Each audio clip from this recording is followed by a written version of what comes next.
All right, blast off. Ben Parker of CardinalSportsReport.com on Three Rivals here with Stanford defensive coordinator, co-DC / outside linebackers coach, Bobby April III. So first of all, just talk about kind of coming off the SMU loss. What were your main points of emphasis for your specific outside linebacker unit?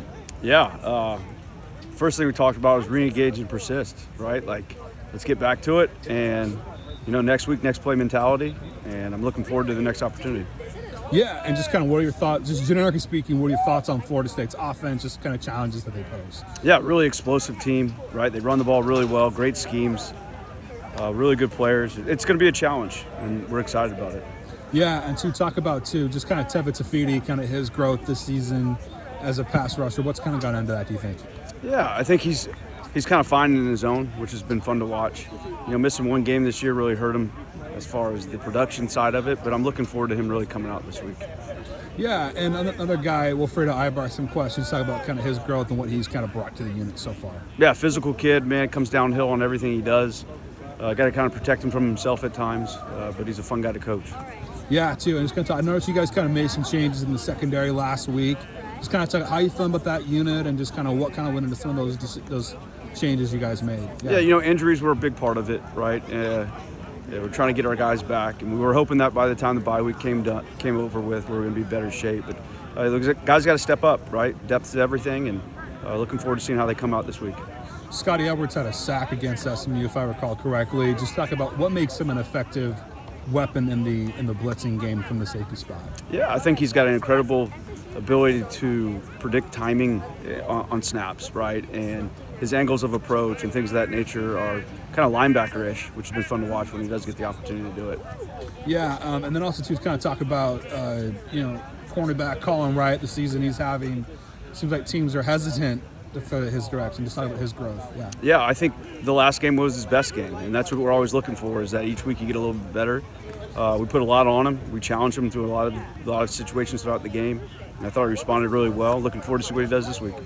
Yeah, too. And then also to talk about just kind of how huge it was. You guys, in one half of football, Matt Rose had 7 tackles.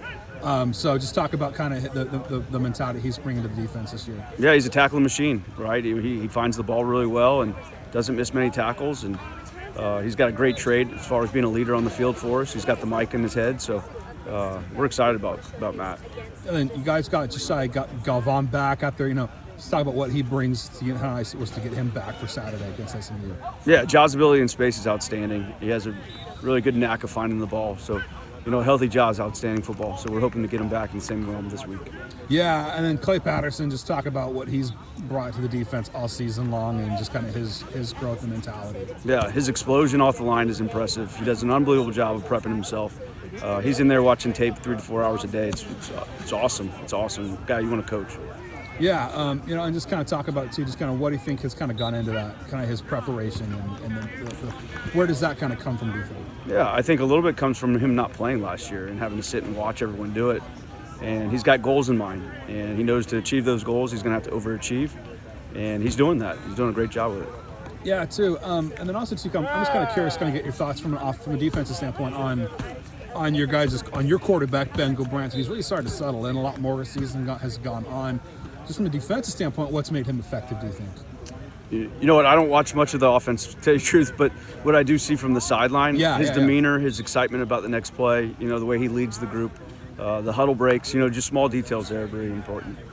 Yeah, and then just kind of talk about Florida State's quarterback. What are the challenges that he poses to the defense? Yeah, I mean, overall impressive in everything he does. He can sling it 50 miles an hour over the middle, and then at the same time he can take a check flat, right? So, and if you don't do a great job with your rush lanes, he's out the box. So he does everything great, right? So it's going to be hard for us to contain him, but we're going to have to get it done. Yeah, and it's kind of a final question for you. Just talk about kind of being back home. You guys have been successful so far at home.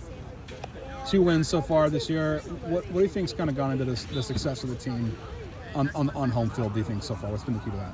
Yeah, I think our fans are great, right? We're able to settle in, stay in our home hotel, right? The travel in the ACC is not easy, right? Going across country is a tough deal. So the ability to have a non-5-hour flight is always important. Perfect. Thanks for taking the time, Bobby, and best of luck Saturday night against Florida State. Appreciate it.